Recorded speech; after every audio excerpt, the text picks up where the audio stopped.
Hey students, welcome to Matthew C. Max. இது நான் பார்க்க போகிறது டிஎன்பிஎஸ்சி குரூப் 4 மற்றும் செகண்டரி கிரேட் டீச்சர் நியமன தேர்வர்களுக்கு 2017 நடந்த TNPSC group 1 question paper booklet series வந்து GS 1902 அதிலிருந்து ஆல்ரெடி பார்ட் 1 ஒரு 25 கேள்வி போட்டுட்டோம். மிச்சம் இருக்கிற 25 கேள்வி இந்த பார்ட் 2 வீடியோவில் பார்க்கலாம். ரைட்டுங்களா? ஓகே. கேள்வி என்ன அப்படின்னு பார்த்தீங்கன்னா, இரண்டு நேர்வட்ட உருளைகளின் ஆரங்களின் விகிதம் 4:3, மேலும் அவற்றின் உயரங்களின் விகிதம் 7:4 எனில் அவற்றின் வலைப்பரப்புகளின் விகிதம். உருளைக்கு கர்வ்டு சர்ஃபேஸ் ஏரியாவுக்கு ஃபார்முலா 2πRH. 2πRH ரெண்டு constant, pi 22/7 is a constant. So இவங்களை விட்டுட்டு மிச்சம் என்ன பண்ணணும்னா, ரெண்டு உருளை அப்படின்றதால R1H1 கேட்கறது விகிதன்றதால ரேஷியோ போட்டுக்கிட்டு இன்னொரு உருளைக்கு R2H2. ரைட்டுங்களா? எப்பவுமே விகிதம் கம்பேரிசன் ரெண்டு கொடுத்துட்டு கம்பேர் பண்ண சொல்கிறாங்க, ரெண்டு கொடுத்துட்டு ரேஷியோ கேட்குறாங்கன்னா கான்ஸ்டன்ட் டேர்மை போடணுன்னு அவசியம் இல்லை. அதை போட்டு நம்மளை குழப்பிக்கூடாது. ரைட்டா? அது முதல்ல விட்டுடணும், அவாய்ட் பண்ணிடணும். இப்போது R1 எவ்வளோன்னு பார்த்தீங்கன்னா 4, R1 எவ்வளோன்னு பார்த்தீங்கன்னா 4 இன்ட்டு H1 எவ்வளோன்னு பார்த்தீங்கன்னா 7 ஈஸ்ட்டு R2 எவ்வளோன்னு பார்த்தீங்கன்னா 3, H2 எவ்வளோன்னு பார்த்தீங்கன்னா 4. இந்த 4 அடிச்சிடலாம். அப்போ மிச்சம் இருக்கிறது 7:3. Answer D. அடுத்தது, நீளம் 60 மீட்டர், அகலம் 3 மீட்டர், உயரம் 5 மீட்டர் உடைய சுவர் எழுப்ப. ஒரு பெரிய சுவர் இருக்குது. இந்த பெரிய சுவர் என்னென்ன இருக்குன்னா 60 மீட்டர் அகலம், 60 மீட்டர் நீளம், 3 மீட்டர் உயரம், 5 மீட்டர் உயரம் உடைய சுவர் எழுப்ப. இல்லை சின்ன சின்ன சிங்கிளாக வைக்கிறாங்க. 30 சென்டிமீட்டர், இந்த மாதிரி 30 சென்டிமீட்டர் நீளம், அகலம் வந்து 15 சென்டிமீட்டர், உயரம் 20 சென்டிமீட்டர். அந்த மாதிரி சின்ன சின்ன செங்கலாக எத்தனை வச்சா இந்த ஃபுல் சுவரை கட்டலாம்? அப்போது இந்த ஒட்டு மொத்தத்தில் இந்த சின்னது எத்தனை அடங்கும் அப்படின்னு கேட்குறாங்க. அடங்கும் அப்படின்னும்போது இந்த இடத்துல டிவைடுன்னு அர்த்தம். பெருசு டிவைட் பை சின்னது. அப்போ இந்த இடத்துல கொடுத்துருது பார்த்திங்கன்னா 60 மீட்டர்னு கொடுத்துருக்காங்க. இந்த கல்லுலாம் சென்டிமீட்டர்னு கொடுத்துருக்காங்க. ஸோ மீட்டரை சென்டிமீட்டராக மாற்றிக்கணும். பெருசை சின்னதாக மாற்றிக்கலாம். இல்லை சில இடத்துல சின்னதை பெருசாக மாற்றிக்கலாம், பெருசை சின்னதாக மாற்றிக்கணும். இடத்துக்கு ஏற்ற மாதிரி நம்ம மாற்றிக்கணும். அப்போ இந்த இடத்துல மீட்டர் அப்படின்னும்போது இந்த மீட்டரை சென்டிமீட்டராக மாற்றினா 1 மீட்டர் என்பது 100 சென்டிமீட்டர் இன்ட்டு 3 மீட்டர் அப்படின்னும்போது இன்ட்டு 100 போட்டோன்னா சென்டிமீட்டர். 5 மீட்டர் சென்டிமீட்டர்னா இன்ட்டு 100 டிவைட் பை கீழே என்ன இருக்குதுன்னு பார்த்தீங்கன்னா 30, அப்புறமா அகலம் 15, ஹைட்டு 20. ஒரு 30, 2 30, ஒரு 15, இதில் ஒரு 3 ஐ 3 15, இந்த 5 அடுத்தது 2 இது 10, இந்த ஒரு 0, இதில் ஒரு 0. அப்போது 100 இன்ட்டு 100 4 0. அடுத்தது இதில் ஒரு 0, இங்கே ஒரு 0. அப்போ போட்டிங்கன்னா எவ்வளோ வருது அப்படின்னு பார்த்தீங்கன்னா 1 lakh. ரைட்டுங்களா? 1 லட்சம் கல் தேவை அந்த சுவர் எழுப்ப. அடுத்தது, ஒரு வகுப்பில் உள்ள மாணவன் மற்றும் மாணவர்களின் விகிதம் 4:5. இது மாணவன், இது மாணவன், இது மாணவி. இது வந்து 4, இவங்க வந்து 5. மாணவனின் எண்ணிக்கை இங்கே எவ்வளோ கொடுத்துருக்காங்கன்னா 24. ரேஷியோ என்பது ஒரு மிகப்பெரிய எண்ணாக இருக்கும். அதை அடித்து எவ்வளவு சுருக்க முடியுமோ சுருக்கினால் அதுக்கு பேர் தான் ratio. Ratio is nothing but என்னவாக இருக்கும்னா கோப்ரைம் நம்பர்ஸாக இருக்கும், சார்பகா எண்கள் சில நேரத்தில். அப்போ 4ம் 5ம் பார்த்திங்கன்னா 4க்கும் 5க்கும் சம்பந்தம் இல்லை, சார்பகா எண்கள். இதில் சின்ன விஷயங்கள். இப்போது 4:5 மாணவனுடைய ரேஷியோ பார்த்தீங்கன்னா 4. பட் அந்த இடத்துல எவ்வளோ கொடுத்துருக்காங்கன்னா 24ன்னு கொடுத்துருக்காங்க. 4 24 ஆகுதுன்னா 6ஆல் பெருக்கணும். ஸோ சிமிலர்லி இந்த பக்கம் 6ஆல் பெருக்குனிங்கன்னா 30. ஸோ மாணவர்களின் எண்ணிக்கை 30. இதெல்லாம் சாதாரண கணக்கு போடணுன்னு அவசியமே இல்லை. 4 24 இருக்குது, 4 கேட்குறது மாணவி 5. அப்போது 5000. அவ்வளோதான். இந்த இடத்துல எழுதுறது பேப்பர் பேனா எதுவுமே இல்லை, அப்படியே மைண்ட்லேயே போட்டு போயின்னே இருக்கணும். அடுத்தது இந்த இடத்துல இன் எ சர்டன் கோடு ஏசிஇஜி ஏ எவ்வளவு 1, சி எவ்வளவு 3, இ எவ்வளோன்னு பார்த்தீங்கன்னா 5, ஜி எவ்வளோன்னு பார்த்தீங்கன்னா 7. 1 3 5 7 இதெல்லாம் கூட்டி பார்த்தீங்கன்னா 7 3 10, 1 5 6 16 அவ்வளோதான். சிமிலர்லி டிஎஃப்ஜிஹெச் அதை கூட்டி பார்த்தீங்கன்னா 25ன்னு வரும். இவங்க என்ன கேட்குறாங்கன்னா HIKM. H 8, I எவ்வளோன்னு பார்த்தீங்கன்னா 9, K எவ்வளோன்னு பார்த்தீங்கன்னா 11, M எவ்வளோன்னு பார்த்தீங்கன்னா 13. இது ஒரு 20, இது ஒரு 21, மொத்தம் 41. ஆன்சர் பியில் இருக்குது. அடுத்தது 1 square plus 2 square plus 2 square is equal to 3 square. இது ஒன்றுமே இல்லை. 1 ஸ்கொயர்னா 1, 2 ஸ்கொயர்னா 4, 2 ஸ்கொயர் 4, கூட்டிங்கன்னா 9. 9 என்பது 3 ஸ்கொயர். அவ்வளோதான்.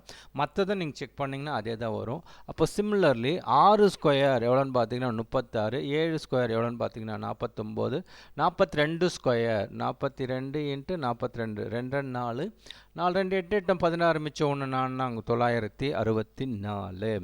இந்த 900 தப்பாக பண்ணியிருக்கோம்.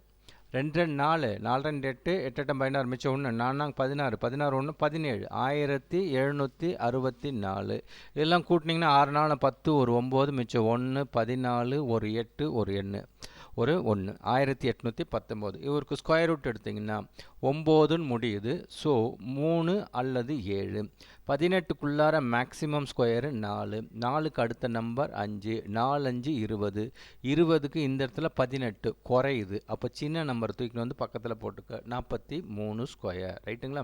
1819 என்பது 1849 849 என்பது 43 square. So C is the answer. ஒரு குறிப்பிட்ட தொகையானது 8% வட்டி விதத்தில் 5 ஆண்டுகளில் 20,160 ஆகிறது. அசலை காண்க. ரைட்டுங்களா? இப்போது இந்த இடத்துல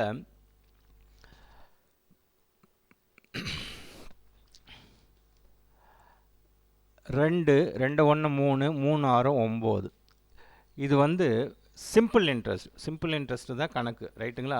அப்போ சிம்பிள் இன்ட்ரெஸ்ட்னா formula PNR divided by 100. PENR எல்லாமே பெருக்குது. அப்படி ஒட்டு மொத்தமாக பெருக்குனா 2 0 1 6 கூட்டினீங்கன்னா 9ன்னு வருது. அப்போது இதெல்லாம் பெருக்குனா 9ன்னு வருதுன்னா அப்போ இந்த இடத்துல ஒரு பிரின்சிபல் தான். ஏன்னா என்ன ஆறுலாம் வேணாம், பிரின்சிபல் தான் கேட்குறேன். அப்போ இந்த பிரின்சிபலும் என்னவாக இருக்குன்னா 9ஆம் வாய்ப்பாட்டில் இருந்த நம்பராக இருந்தால் தான் என்ன தான் பெருக்குனாலும் 9ன்னு வந்து முடியும். ரைட்டுங்களா? அப்போ 4 ஆன்சரில் பார்த்தீங்கன்னா கலர் மாற்றி போடுறேன். 4 ஆன்சர் பார்த்தீங்கன்னா 1 4 எவ்வளோன்னு பார்த்தீங்கன்னா 5 கிடையாது. 3 4 12, 12 1 13 9ஆம் வாய்ப்பாட்டில் வராது. இங்கே 1 4 5, 5 1 6 9ஆம் வாய்ப்பாட்டில் வராது. இங்கே 1 5 5 4 9 வரும். So D is the answer. இந்த கணக்கு போடணுன்னு அவசியமே கிடையாது. ரைட்டுங்களா? நம்ம இந்த டோட்டல் மெச்சூரிட்டி 8%, 5 வருஷத்துக்கு அப்புறமா பார்த்தீங்கன்னா 20,160னா இது 9 மடங்கில் சும்மா கணக்கு போடாமல் அந்த நம்பர் கூட்டி பாருங்க. கூட்டி பார்த்தீங்கன்னா 9ஆம் வாய்ப்பாட்டில் வருது. அப்போது பிரின்சிபலாக அதான் இருக்கும் அப்படின்னு ஒரு கெஸ்ஸில் அடிச்சுட்டு வந்துடலாம். ரைட்டுங்களா? கெஸ்ஸுன்னு இல்லை, கன்ஃபார்மாக அடிக்கலாம். இருந்தாலும் கணக்கு போட்டு எடுக்கலாம் அப்படின்னு பார்த்தீங்கன்னா இந்த இடத்துல ஒட்டுமொத்தமாக 20,160 கிடைக்குது. ஆக்சுவலாக பார்த்தீங்கன்னா பிரின்சிபல் அந்த தனி வட்டிக்கு simple interest is equal to PNR divided by 100. Simple இன்ட்ரெஸ்ட்னு என்னது? கிடைச்ச மொத்த தொகை 20,160 மைனஸ் பிரின்சிபல். மொத்த தொகையிலேருந்து அசலை கழிச்சோம்னா எனக்கு வட்டி கிடைக்கும். இஸ் ஈக்குவல் டு பிரின்சிபல் அப்படியே தான் இருக்குது, கண்டுபிடிக்கணும். n எவ்வளோன்னு பார்த்தீங்கன்னா 5, அப்புறமா பெர்சன்டேஜ் 8 டிவைடட் பை 100. ஒரு 5 இது 20. இது பார்த்தீங்கன்னா 8 இது 20. இந்த P எங்கே எடுத்துகிட்டு வந்துடுங்க. அப்போது 20,160 is equal to 2/5P plus P. இது இங்கே போச்சுன்னா I2 சாரி I5P ப்ளஸ் ஒரு P 7Pன்னு ஆகும். 7P divided by 5 7P divided by 5 equal to 20,160. ஒரு 7 7 14 8 7 56 திரும்பவும் 8 7 56 ஒரு 0. இப்போ இவர் எங்கே எத்து போய் பெருக்குனிங்கன்னா P is equal to 5 × 0 I8 40 I8 44 I2 16 0 I8 40 மிச்சம் 4 I8 40 44 மிச்சம் 4 I2 10 14 எவ்வளோ கிடைக்குதுன்னா 14,400. D is the answer. அடுத்தது 1க்கும் 100க்கும் இடையே அமைந்துள்ள பகா எண்களின் எண்ணிக்கை. இது வந்து நான் நிறைய இது தெரிஞ்சு போன கேள்வி, அடிக்கடி கேட்பாங்க. நமக்கு 1 to 50 கேட்பாங்க, ஆர் 51 to 100 கேட்பாங்க. இந்த இடத்துல ரெண்டுத்தையும் சேர்த்து 1 to 100 கேட்குறாங்க.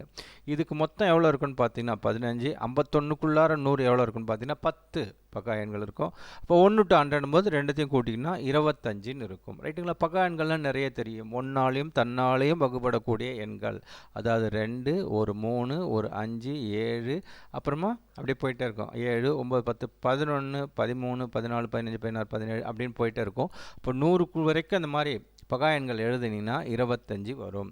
அது பிரேக்கப் 1 to 50 15, 51 to 100 வந்து 10. ஸோ டோட்டலாக 1 to 100 அப்படின்னும் போது கூட்டிட்டிங்கன்னா 25. ரைட்டுங்களா? இந்த ப்ரைம் நம்பர்ஸில் என்னெல்லாம் கேள்வி கேட்கலான்னா, இரட்டைப்படை எண்களில் மிகச்சிறிய பகா எண் 2 தான். ரைட்டுங்களா? பகா எண்களிலே மிகச்சிறிய எண் என்னன்னு பார்த்தீங்கன்னா 2 தான். கேள்வி புரியுதா? இரட்டைப்படை எண்களிலே மிகச்சிறிய பகா எண் 2 தான். பகா எண்களிலே மிகச்சிறிய பகா எண்ணுன்னு பார்த்தீங்கன்னா 2 தான். ஒற்றைப்படை எண்களில் மிகச்சிறிய பகா எண்ணுன்னு பார்த்தீங்கன்னா 3. ரைட்டுங்களா? சரி, பகா எண்களில் மிகப்பெரிய பகா எண்ணுன்னு கேட்டான்னா கண்டிப்பாக நம்மளால் சொல்ல முடியாது. ரைட்டுங்களா? அது பாட்டுன்னு போயிட்டே இருக்கும். பகா எண்கள் வந்து போயிட்டே இருக்கும். அப்போது அதே மாதிரி இன்னொரு விஷயம் என்னென்னு பார்த்தீங்கன்னா, நம்ம இங்கே பார்க்குறப்ப 1 to 50 15ன்னு இருந்துச்சு, 51 100ன்னும் போது குறைஞ்சிடுச்சு. அப்போ இதிலேருந்து என்ன தெரியுது அப்படின்னு பார்த்தீங்கன்னா, நம்பர் இன்க்ரீஸ் ஆக அந்த 1 2 3ன்னு கவுண்ட் போகிறோம் இல்லையா? அப்புறம் 100லேருந்து 200 200லேருந்து 300ன்னும் போது பகா எண்கள் குறையும். ரைட்டுங்களா? எண்கள் அதிகமாக பகா எண்களுடைய எண்ணிக்கை குறைஞ்சிட்டே இருக்கும். சின்ன விஷயந்தான், கொஞ்சம் தெரிஞ்சு வச்சுக்கோங்க அது மாதிரிலாம் கேட்டாங்கன்னா. அடுத்தது இது the value of cubic root of அப்படின்னு சொல்கிறாங்க. cubic root of உள்ளார ஒரு ஸ்கொயர் ரூட் இருக்குது. ஜஸ்ட்டு இது நம்மளுக்கு உங்களுக்கு ஒன்று தெரியணும். ஸ்கொயர் ரூட் ஆஃப் 16 அப்படின்னா படிக்கும்போது ரூட் 16 சொல்லுவோம். சில நேரத்தில் ஸ்கொயர் ரூட் ஆஃப் 16 சொல்லணும். ரைட்டுங்களா? நம்ம அப்படி ஷார்ட்கட், அதுலேயும் ஷார்ட்கட் சொல்கிறதுலையும் ரூட் 16 சொல்லிட்டு போயினே வந்துடுவோம். அப்படின்னா என்ன அர்த்தம்னா, இந்த இடத்துல 2 இருக்குன்னு அர்த்தம். விச் மீன்ஸ் இந்த உள்ளே இருக்கிற நம்பரை ஒரே எண்ணால் 2 தடவை பண்ணுற மாதிரி, அதாவது 4 × 4, தட் இஸ் 4 ஸ்கொயரு. அப்போ ரூட் எடுக்கிறப்ப இந்த 2 போயிட்டு மிச்சம் 4 இருக்கும். அப்போது கியூபிக் ரூட் ஆஃப் அந்த ஸ்கொயர் ரூட்டுன்னும் போது 2 கொடுக்க மாட்டாங்க, ஜஸ்ட்டு அப்படியே இங்கே உள்ளாட எதுவுமே போடாமல் அப்படியே இருக்கும். 0.10156 2 நிப்பு தேஞ்சு போச்சு, கொஞ்சம் அப்படியே புரிஞ்சுக்கோங்க. ரைட்டுங்களா? அப்போ இதுக்கு வெளியே அவுட்டரில் க்யூபு, இப்போ உள்ளே இருக்கிறது ஸ்கொயர் ரூட்டு. முதல்ல 156.25 ரூட் எடுத்தால் எவ்வளோ வரும்னு பார்த்தீங்கன்னா 13 5, சாரி 12 5. ரைட்டுங்களா? 12 5. உள்ளார எத்தனை டிஜிட் தள்ளி இருக்குதுன்னு பார்த்தீங்கன்னா 3 3 3 6. ஒரு ஸ்கொயர்ட்டுக்குள்ளார டெசிமல்ஸ் வந்துச்சுன்னா டெசிமல் எப்படி வரும் அப்படின்னு பார்த்தீங்கன்னா, புள்ளிக்கு அப்புறமா ரெட்டப்பட ஸ்தானமாக தான் இருக்கும். புள்ளிக்கு அப்புறம் 2, புள்ளிக்கு அப்புறம் 4 ஸ்தானம், புள்ளிக்கு அப்புறம் 6 ஸ்தானம், இப்படி தான் இருக்கும். அப்படி இருந்துச்சுன்னா ரூட் எடுக்கிறச்ச 2ஆக இருந்துச்சுன்னா வெளியே வரும்போது ஒரு ஸ்தானம் தள்ளி வச்சுக்கணும். 4ஆக இருந்துச்சுன்னா பாதி 2 ஸ்தானம் தள்ளி வச்சுக்கணும். இந்த இடத்துல 6ஆக இருக்குது, அப்போ 3 ஸ்தானம் தள்ளி வச்சுக்கணும். அப்போ இந்த இடத்துல புள்ளி. அப்போ இந்த இடத்துல இதுக்கு ஸ்கொயர் ரூட் பண்ணுறப்ப 0.125. அப்புறமா இதுக்கு கியூபிக் ரூட்டு 125க்கு ரூட் எடுத்தோம்னா 5. கியூபிக் ரூட்டு அப்படின்னும் போது உள்ளே இருக்கிற டெசிமல் பார்த்திங்கன்னா 3ஆக இருக்கும், அல்லது 6ஆக இருக்கும், அல்லது பார்த்திங்கன்னா 9ஆக இருக்கும். இப்படி இருக்கிறப்ப 3ஆல் டிவைட் பண்ணிக்கணும். அப்போ 3 ஸ்தானம் இருக்குது, 3 ஸ்தானத்தை 3ஆல் டிவைட்னா சிங்கிள். அப்போ 0.5 இஸ் த ஆன்சர். ரைட்டுங்களா? So C is the answer. அடுத்தது இந்த 156.25க்கு எப்படி சார் நீங்கள் டக்குன்னு எடுத்துட்டீங்க அப்படின்னு ஒரு சிலர் கேட்கலாம். இது வந்து நான் ஏற்கனவே வீடியோ போட்டிருக்கேன், எப்படி ஸ்கொயர் ரூட் எடுக்கிறது அப்படின்றது. தெரியல அப்படின்றவங்களுக்கு 156.25க்கு எப்படி நீங்கள் ஸ்கொயர் ரூட் எடுக்கிறீங்க அப்படின்னு பார்த்தீங்கன்னா 156.25 இங்கே உடச்சிக்கோ. எப்போவுமே 25ன்னு வந்துச்சுன்னா உடச்சிக்கோ. 156க்குள்ளே மேக்ஸிமம் ஸ்கொயரு 12 12 144. 25 ரூட் எடுத்தால் 5 125. அவ்வளோதான். எப்படி சார் நீங்கள் அப்படி போட்டுக்கிட்டீங்க அப்படின்னா செக் பண்ணி பாருங்கள். எப்போவுமே 5 5 பேருக்குன்னா 25, 12க்கு அடுத்த நம்பர் 13, 2 பேருக்குன்னா 156 வந்துடும். ரைட்டுங்களா? ஓகே. அடுத்தது இதனுடைய இடைநிலை கேட்குறாங்க. இந்த மாதிரி ஒன்று கொடுத்துட்டு இடைநிலைன்னு கேட்குறாங்க. இடைநிலை அப்படின்னா முதல்ல ஏறு வரிசையில் ஏற்றிக்கணும். இவங்க கண்ணாமண்ணான்னு அங்கங்கே பிரித்து போட்டிருப்பாங்க, நம்ம ஆர்டராக எழுதிக்கணும். அப்போ ஆர்டராக எழுதுகிறப்ப 5, அடுத்தது 6, அடுத்தது 8, அடுத்தது 9, அடுத்தது 12, அடுத்தது 13, அடுத்தது 17. 3 3 3 6 3 7 வந்துடுச்சா? வந்துடுச்சு. அப்போ இந்த பக்கம் 2, இந்த பக்கம் 2, 1 1, நடுப்புற இருக்கிறது 9. அவர் தான் இடைநிலை. B is the answer. அடுத்தது ரேஞ்ச் அப்படின்னு கேட்குறாங்க. வீச்சு அப்படின்னா அதுக்கு ஃபார்முலா எல் மைனஸ் எஸ். வீச்சு கெழுன்னா எல் ப்ளஸ் எஸ். அப்போ இதில் எதுடா பெருசு அப்படின்னா 3, மைனஸ் எதுடா சின்னதுன்னா -3. அப்போ மைனஸ் ஆஃப் மைனஸ் ப்ளஸ் 3 3 6 என்பது வீச்சு. வீச்சு கெழு அப்படின்னா என்ன அர்த்தம்னா L minus S, that is 6 divide by L plus S. எல் எவ்வளவு 3, அடுத்தது ப்ளஸ்ஸு S என்றது small number, L is nothing but largest number, S என்பது ஸ்மாலஸ்ட் நம்பர். அப்போ L வந்து 3, ஸ்மாலஸ்ட் நம்பர் எவ்வளோன்னு பார்த்தீங்கன்னா -3. 3 - 3 0. எனி நம்பர் டிவைடட் பை 0னா அதுக்கு பேர் infinity. So the answer is 6 and infinity, டியில் இருக்குது. அடுத்தது விடுபட்ட எண்ணை காண்க. இது ஒன்றுமே இல்லை சார், சப்ப கணக்கு. இது ரொம்ப போட்டு குழப்பிக்க வேண்டாம். இப்படி பார்த்தீங்கன்னா 1 இதை ரெண்டுத்தையும் கூட்டினா இவர் வருவார், இல்லைனா இதிலேருந்து இதை கழிச்சோம்னா இவர் வருவார். எப்படியோ ஒன்று, ரைட்டுங்களா? இதிலேருந்து இதை கழிச்சுனா மிடில் வருவார். அப்போ 40லேருந்து 28 கழிச்சோம்னா 12 வரணும். So B is the answer, ரைட்டுங்களா? எப்படி ஒன்றாலும் அவங்கவுங்க பார்வைக்கு என்ன மாதிரி தோணுதோ அதை வச்சு ஆன்சர் கரெக்டாக போட்டுக்கோங்க. அடுத்தது இது என்ன அப்படின்னு பார்த்தீங்கன்னா 10 சென்டிமீட்டர் விட்டமுள்ள. இதெல்லாம் வந்து கணக்கு பெருசாக இருக்குது, ரைட்டுங்களா? பட் விஷயம் தெரிஞ்சதுன்னா ஒன்றுமே இல்லை, சப்ப மேட்ரு இந்த கணக்கு. 10 சென்டிமீட்டர் விட்டமுள்ள. அப்போது இதுக்கு வந்து இது எவ்வளோன்னு பார்த்தீங்கன்னா 10 சென்டிமீட்டர் விட்டமுள்ள அப்படின்னும் போது ஆரம் என்னவாக இருக்கணும்? ஆரம் என்னவாக இருக்கணும்? டயாமீட்டர் 10ன்னா அப்போ இது எவ்வளோ இருக்கும்? 5. 5ன்னு வந்துட்டாலே முடிஞ்சு போச்சு கணக்கு, ரைட்டுங்களா? இன்னுமே கூட பார்த்துக்கலாம். 10 சென்டிமீட்டர் விட்டம் உள்ள வட்டத்தின் வெளியே, இந்த வட்டத்துக்கு வெளியே Pன்னு ஒரு பாயிண்ட் இருக்குது. இந்த P என்ற புள்ளியிலிருந்து வட்டத்திற்கு 2 தொடுகோடுகள், இப்படி ஒரு கோடு, இப்படி ஒரு தொடுகோடுகள் வரையப்பட்டுள்ளது. ஒவ்வொரு தொடுகோட்டின் நீளமும் இது 12, அதே மாதிரி இதுவும் 12. ஒரு வட்டத்துக்கு வெளியிலேருந்து ஒரு புள்ளிக்கு தொடுகோடு வரையணும்னா அந்த வட்டத்தில் 2 இடத்துல வெட்டும், ரைட்டுங்களா? 2 இடத்துல டச் பண்ணணும். அந்த 2 இடத்துல டச் பண்ணாலும் 2 டிஸ்டன்ஸும் ஈக்குவலாக இருக்கும். இது 12னா இது 12 தான் இருக்கும், ரைட்டுங்களா? ஒன்று 12ஆகவும் இன்னொன்று 15ஆகலாம் இருக்காது. வெளியிலேருந்து ஒரு புள்ளி, வட்டத்துக்கு வெளியிலேருந்து ஒரு புள்ளியிலேருந்து தொடுகோடு வரைஞ்சோம்னா அந்த வட்டத்தில் எங்கேயோ ஒரு இடத்துல டச் பண்ணணும், 2 இடத்துல டச் பண்ணோம். அப்போ இந்த டிஸ்டன்ஸு என்னவாக இருக்கணும்னா ஈக்குவலாக இருக்கணும். இது நல்லா தெரியணும்.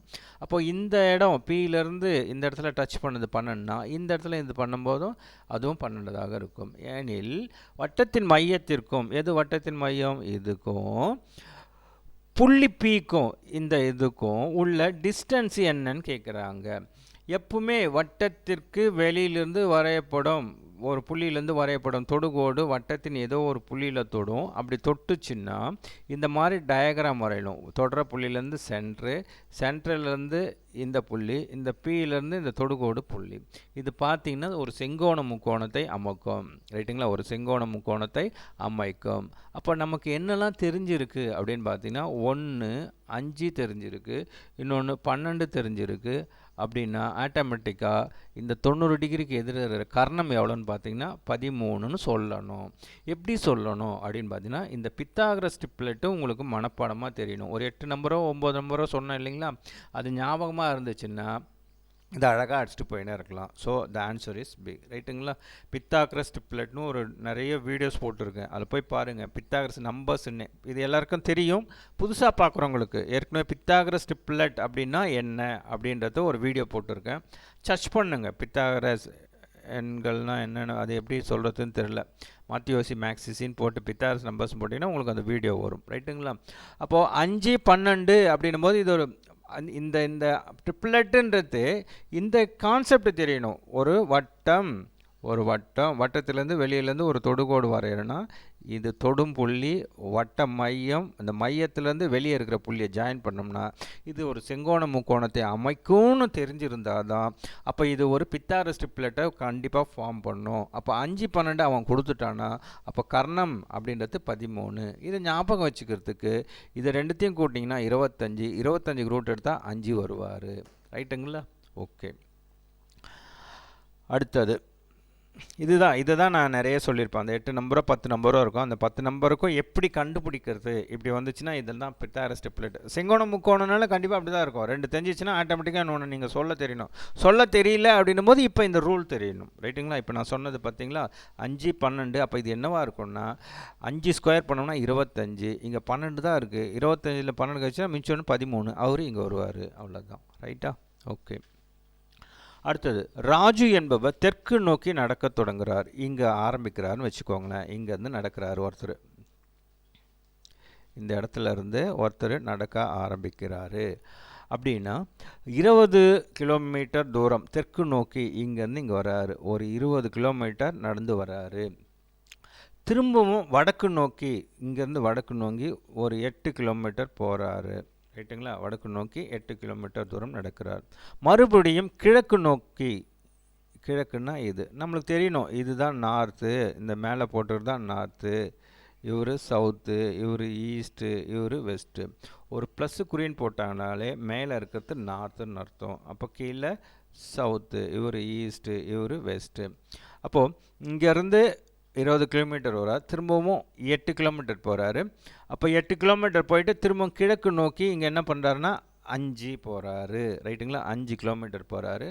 அப்படின்னா ஆரம்ப இடத்துலேருந்து, எது ஆரம்ப இடம்? இது. இந்த இடத்துலேருந்து எவ்வளோ தூரம் எந்த திசையில் இருப்பார்? இங்கே போய் நின்ட்டார் இல்லையா? இந்த நின்னதை ஆரம்ப இடத்துலேருந்து எவ்வளோ தூரத்தில் இருக்கிறாருன்னு கேட்குறாங்க. ரைட்டுங்களா? 5ன்னு வந்துச்சுன்னா கணக்கு முடிஞ்சு போச்சு. இதுவும் அதே மாதிரி தான் கண்டிப்பாக ஒரு செங்கோணம் கோணத்தை அமைக்கும். அப்போது ஒன்று 5ன்னு வந்துச்சுன்னா சைடு 5, நாட்டு அந்த என்னது கர்ணம் வந்த 5 கிடையாது, பக்கம்தான் 5. அப்படின்னால இப்போ முந்தின கணக்கு தான் போட்டோம். இந்த கணக்கு தான் போட்டோம். என்ன வந்துச்சு? 5ன்னு ஒரு பக்கம் வந்துச்சுன்னா அப்போ இன்னொரு பக்கம் 12, இன்னொன்று 13. அப்போது இதுதான் அதிகமாக இருக்கிறது. இந்த 90 டிகிரிக்கு எதிர்பக்கத்தில் இருக்கிறது தான் கரணம். அப்போ 13. ரைட்டுங்களா? 13. இப்போ இதுதான் ஆரம்பிக்கிறாரு. ஆரம்பித்து இங்கே நிற்கிறாரு அப்படின்னா இது எந்த திசைனா 13 கிலோமீட்டர் தென்கிழக்கு, சவுத் ஈஸ்ட்னு சொல்லுவாங்க. ரைட்டுங்களா? So D is the answer. அதாவது இப்படி போடுறீங்கன்னு வச்சுக்கோங்களேன். இது நார்த்து, இது சவுத்து, இது ஈஸ்ட்டு, இது வெஸ்ட்டு.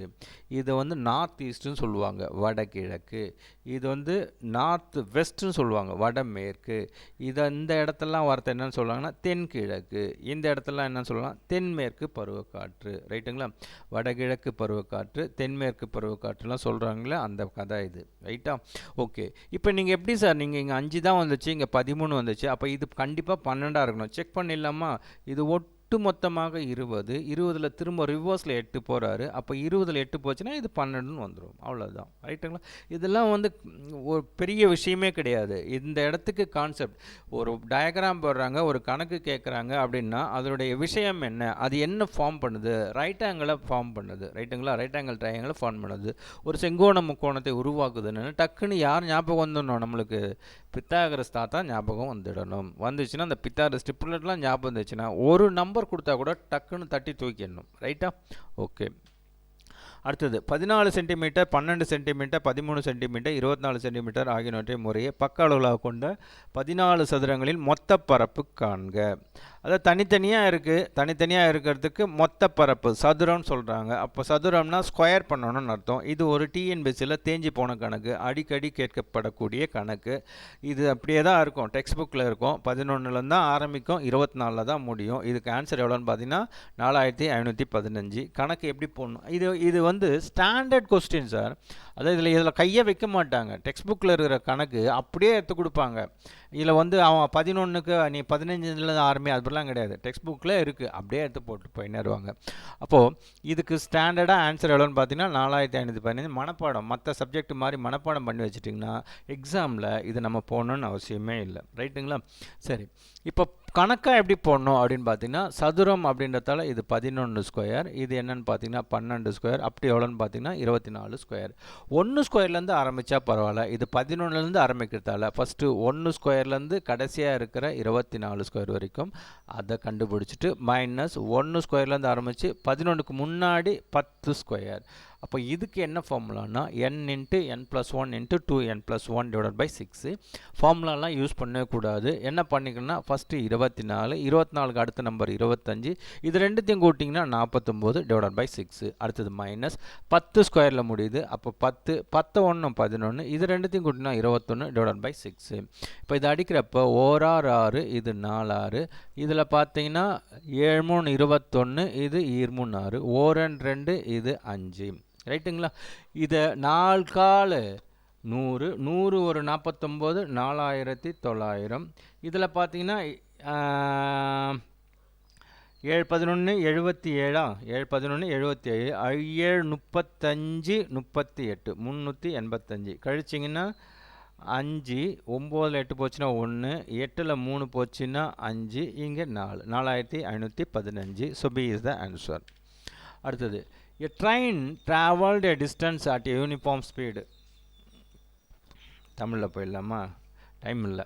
சீரான வேகத்தில் ஒரு குறிப்பிட்ட தூரத்தை ஒரு தொடர்வண்டி குறிப்பிட்ட நேரத்தில் கடந்தது. தொடர்வண்டியின் வேகம் 7 கிலோமீட்டர் என அதிகரிக்கப்பட்டிருந்தால் அத்தூரத்தை கடக்க குறிப்பிடப்பட்டிருந்த நேரத்தை விட 14 மணி நேரம் குறைவாக அத்தொடர்வண்டி எடுத்துக்கொண்டிருக்கும்.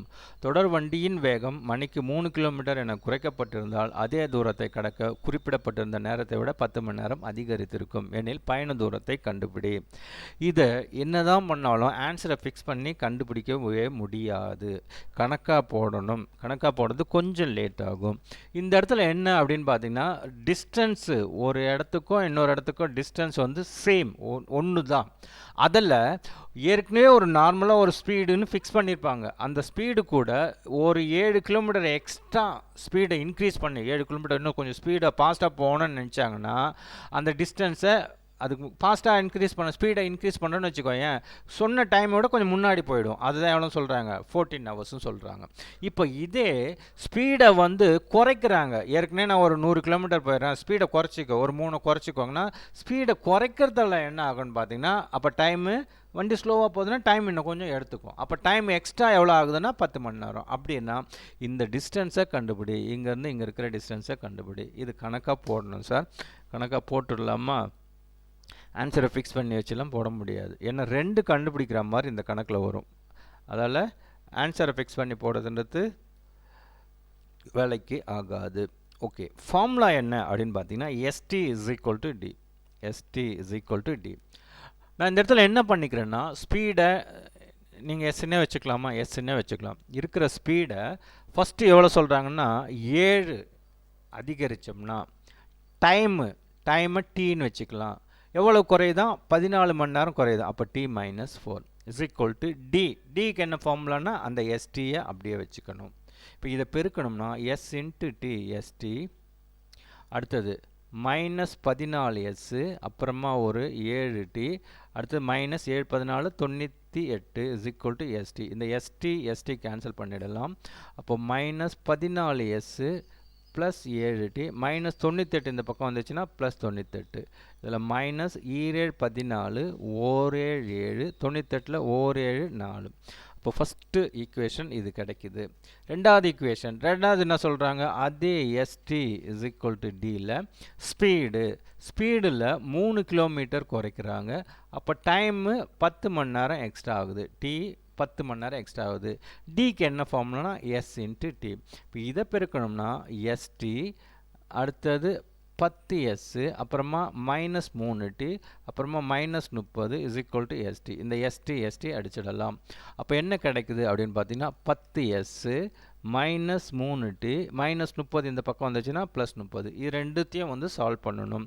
இங்கே 10S இருக்குது, இங்கே எவ்வளோன்னு பார்த்தீங்கன்னா வெறும் 2ன்னு இருக்குது. அப்போ இவரை 5ஆல் பெருக்கலாமா? அப்போ பெருக்கணும்னா -I2 10S ப்ளஸ் ஒரு 5T I14 70. ஆட் பண்ணுறப்ப 10S - 10S கேன்சல் ஆகிடும். 5Tயில் 3T போச்சுன்னா 2T, 30 ஒரு 70 100, ஒரு 2 இவர் அடிச்சிங்கன்னா 50. அப்போ T = எவ்வளோ கிடைக்குதுன்னு பார்த்தீங்கன்னா 50. அப்போ S கண்டுபிடிக்கிறதுக்கு ஏதாவது ஒன்றத்தில் சப்ஸ்டிட் பண்ணிடலாம். இதில் எடுத்துக்கலாமா? இப்போ மைனஸ் 2s ப்ளஸ் டி எவ்வளோன்னு பார்த்தீங்கன்னா 50 இஸ் ஈக்குவல் டு 14. 50 சாரி இவரை இங்கே எடுத்துகிட்டு வந்துடுங்க, இவரை இங்கே எடுத்துகிட்டு போயிடுங்க. அப்போ ப்ளஸ் 2s 50 இங்கே 14 இங்கே வந்துச்சுன்னா மைனஸ் 14, 50ல் 14 போயிடுச்சுன்னா 36. அப்போ ஓவர் 2 இது 18. அப்போ ஸ்பீடு எவ்வளோ கிடைக்குதுன்னா 18. என்ன கேட்குறாங்கன்னு கேட்டிங்கன்னா டிஸ்டன்ஸு கேட்குறாங்க. டிஸ்டன்ஸுக்கு என்ன formula? Speed into time. Speed 18, time எவ்வளோன்னு பார்த்தீங்கன்னா 50 பெருக்குனிங்கன்னா I18 90 ஆல்ரெடி ஒரு 0 900 kilometre. So D is the answer. இவ்வளோ தூரம் போட்டால் தான் இதை ஷார்ட்கட்டு ஆன்சரை ஃபிக்ஸ் பண்ணி போட முடியாது. பிகாஸ் ஏன்னா டைமும் கண்டுபிடிக்கணும், ஸ்பீடும் கண்டுபிடிக்கணும். அப்போ ரெண்டு ஏதாவது ஒன்று இருந்துச்சுன்னா நம்ம அடிச்சிடலாம். இந்த இடத்துல டைமும் கண்டுபிடிக்கணும், ஸ்பீடும் கண்டுபிடிக்கணும் போது டிஸ்டன்ஸை வச்சுக்கிட்டு நம்ம ஒன்றுமே பண்ண முடியாது. ரைட்டுங்களா? ஓகே. அடுத்தது முதல் n ஏழெண்களின் சராசரி காண்க. இதில் சராசரின்றது விட்டுருங்க. முதல் n ஏழெண்களின் கூடுதல் சராசரி ஆவரேஜ் அப்படின்னா அதுக்கு என்ன formula? Summation divided by total numbers. அப்போது முதல் n ஏழெண்களின் சம்மேஷன் அதாவது கூடுதல் அதுக்கு என்ன ஃபார்முலான்னா n இன்ட்டு n ப்ளஸ் 1/2. இதுதான் கூடுதல். ஆவரேஜ் அப்படின்றதால மொத்தம் எண்ணிக்கை எவ்வளோன்னு பார்த்தீங்கன்னா அவனே கொடுத்துட்டான், n நம்பர்ஸ்ன்னு சொல்லிட்டான். அப்போது சம் டிவைடட் பை டோட்டல் நம்பர்ஸை டிவைட் பண்ணோம்னா நம்மளுக்கு ஆவரேஜ் கிடைக்கும். அப்போ இந்த n அடிச்சிடலாம். அப்போ மிச்சம் இருக்கிறது என்னன்னு பார்த்தீங்கன்னா n ப்ளஸ் 1/2. ரைட்டுங்களா? ஓகே. அடுத்தது நற்பணி செய்த ஒரு சிறுமிக்கு பரிசளிக்க விரும்பி தோட்டக்காரர் சில ஆப்பிள்களை பரிசாக அளிக்க முன் வந்தார். முதல் நாள் 2 ஆப்பிள்கள், இரண்டாம் நாள் 4 ஆப்பிள்கள், மூன்றாம் நாள் 8 ஆப்பிள்கள், நான்காம் நாள் 16 ஆப்பிள்கள். இப்படியே போயிட்டே இருக்கு. அப்படின்னா 10ஆம் நாள் முடிவில் அச்சிறுமி பெற்றுக்கொண்ட மொத்த ஆப்பிள்கள் எத்தனை? அதாவது முதல் நாள் 2, ரெண்டாவது நாள் 4, மூணாவது நாள் 8, நாலாவது நாள் 16. அப்படின்னா 10ஆவது நாள் என்னன்னு கேட்குறாங்க. 10ஆவது நாள் இப்போது இது என்னன்னு பார்த்தீங்கன்னா 2 அடுத்தது 4, 2 2 4, 4 4 8, 8 8 16. அப்படியே டபுளாக மல்டிப்புளாக போகுது. அப்போ இது ஒரு கூட்டு தொடர் வரிசை அல்ல. அப்போ வேறு என்ன தொடர் வரிசை இந்த மாதிரி கொடுக்குறாங்கன்னா இது வந்து ஏபியா இல்லை ஜிபியா, பெருக்கு தொடர் வரிசையா அல்லது கூட்டு தொடர் வரிசையா அப்படின்றத நம்ம முதல்ல ஃபைண்ட் அவுட் பண்ணணும். ரைட்டுங்களா? அப்போது இது வந்து பெருக்கு தொடர் வரிசை. இது வந்து ஒரு பெருக்கு தொடர் வரிசை. எப்படின்னு பார்த்தீங்கன்னா 2 2